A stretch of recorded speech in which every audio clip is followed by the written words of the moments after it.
PSA est passé de 9 à 2, sans médicaments. Mon urologue n'en revenait pas. Vous voulez savoir comment? Restez avec moi, je vais tout vous détailler, étape par étape. Mais avant, laissez-moi vous dire ce que j'ai vécu.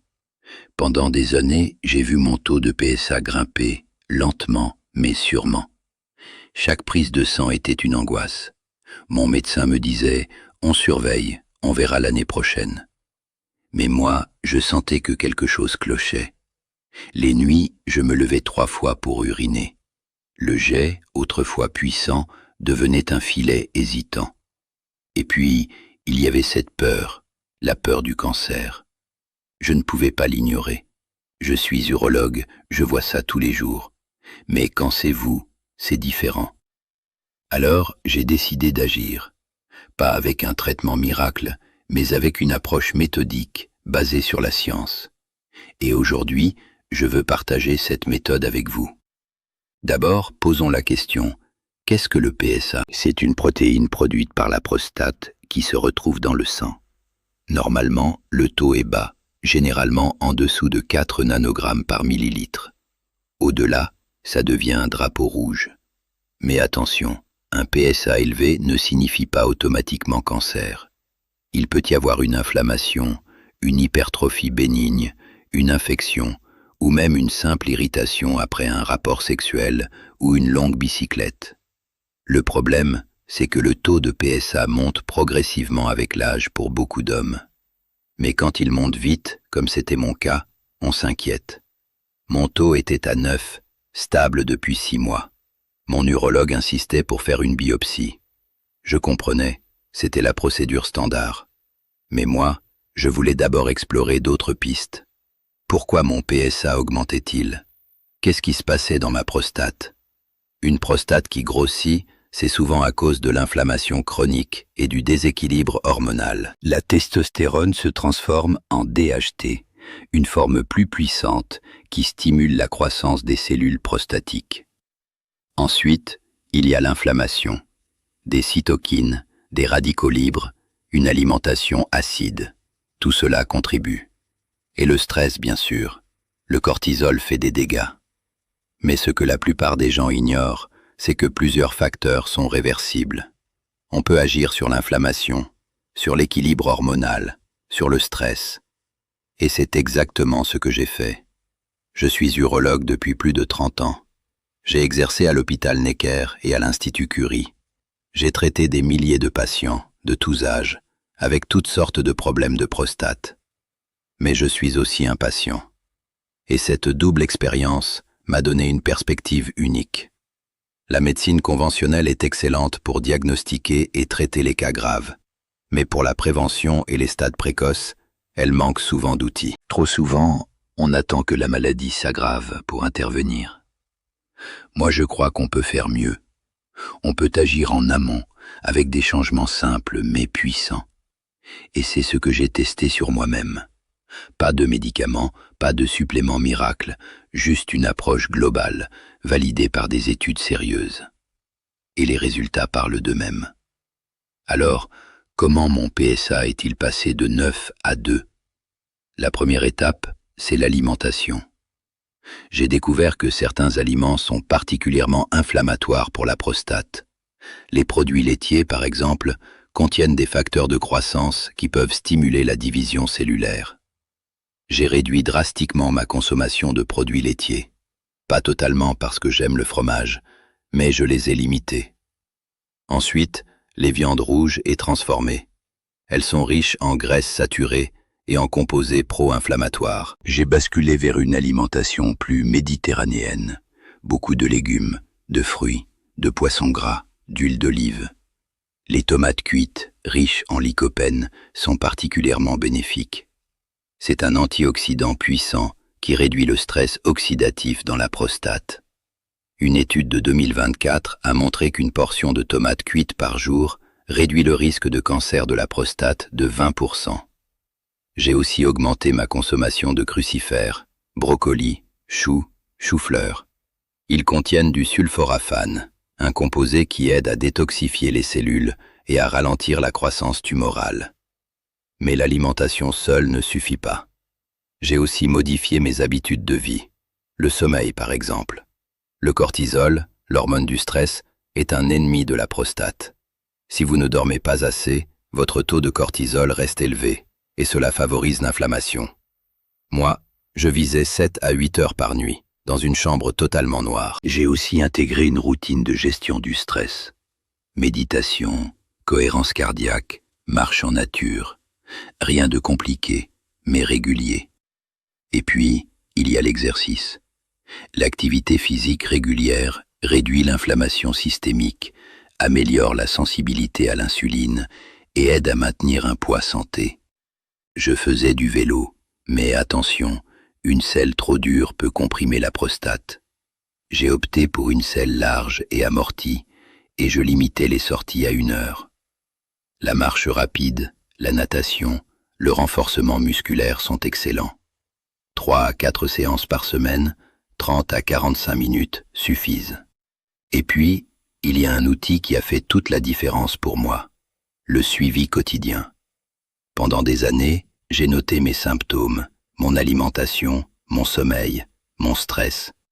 Cela m'a permis de repérer des corrélations que je n'aurais jamais vues autrement. Par exemple, j'ai remarqué que certains aliments augmentaient mes symptômes urinaires le lendemain. En les éliminant, j'ai réduit l'inflammation. Ce suivi, je le recommande à tous mes patients. Il existe même une application que j'utilise avec eux. Elle permet de tout traquer simplement. Je laisse le lien dans le commentaire épinglé si vous voulez voir. Mais le plus important, c'est de rester cohérent et de suivre les données. C'est une véritable révolution dans la gestion de la santé de la prostate. Revenons au mécanisme. Pourquoi ces changements ont-ils fait baisser mon PSA de 9 à 2? Le PSA est un marqueur de l'inflammation et de la taille de la prostate. En réduisant l'inflammation, on réduit la production de PSA. En ralentissant la croissance cellulaire, on stabilise le volume prostatique. Et en améliorant le drainage, on évite les infections. Mon approche s'attaquait à la racine du problème, pas juste aux symptômes. Et les résultats ne se sont pas fait attendre. Dès 3 mois, mon PSA a commencé à baisser. Au bout d'1 an, il était à 2,3. Mon urologue n'en croyait pas ses yeux. Il a refait la prise de sang, il a vérifié les échantillons, c'était bien ça. Et surtout, mes symptômes urinaires avaient disparu. Je dormais d'une traite, mon jet était normal, et j'avais retrouvé une vie sexuelle satisfaisante. C'était un vrai changement. Bien sûr, je ne prétends pas que cette méthode fonctionne pour tout le monde. Certains hommes ont des causes génétiques ou des formes agressives de cancer qui nécessitent un traitement médical immédiat. Mon message, c'est que dans les cas précoces, quand le PSA augmente modérément, on a souvent le temps d'agir par nous-mêmes. Et cette approche mérite d'être essayée avant de passer à des traitements invasifs. Par ailleurs, j'ai vu des patients qui, après avoir suivi un protocole similaire, ont évité la biopsie ou ont pu espacer les contrôles. L'un d'eux, un homme de 58 ans, avait un PSA à 7,8. Il a changé son alimentation, commencé à faire du sport et à suivre son sommeil.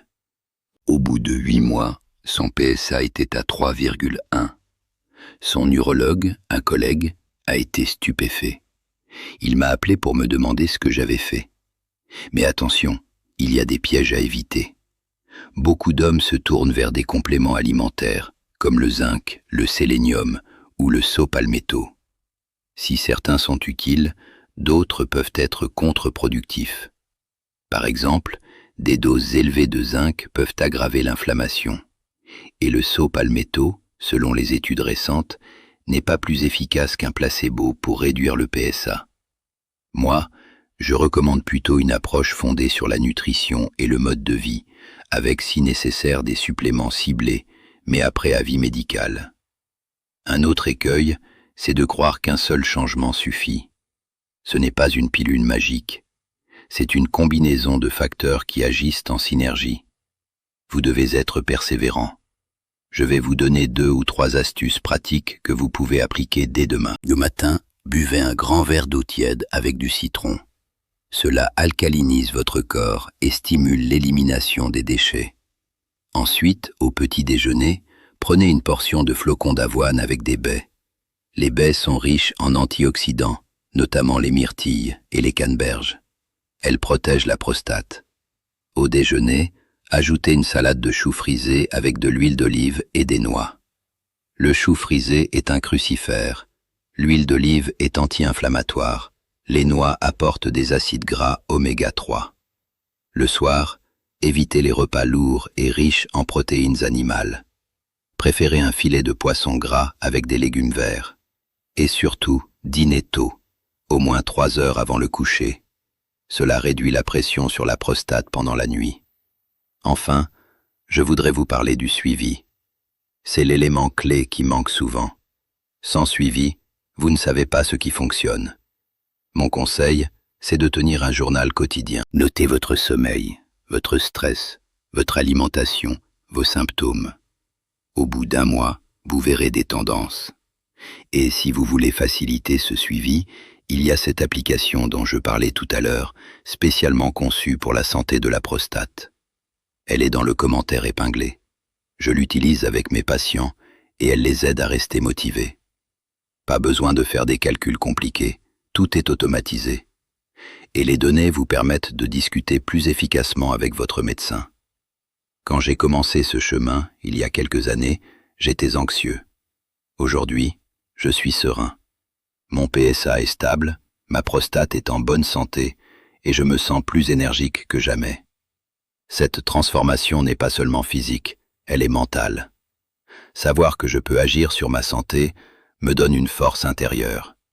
Et c'est ce que je souhaite pour vous. Ne restez pas passif dans l'attente d'un diagnostic. Prenez les rênes. Les outils sont là, la science est là. Il ne tient qu'à vous de les utiliser. Si vous avez trouvé ces informations utiles, abonnez-vous à la chaîne. Chaque semaine, je partage des protocoles validés, des études récentes et des conseils pratiques pour votre prostate. Et n'oubliez pas, le lien vers l'application dont j'ai parlé est dans le commentaire épinglé. Utilisez-la, suivez vos progrès et voyez la différence. Merci de votre attention. Prenez soin de vous et à très bientôt.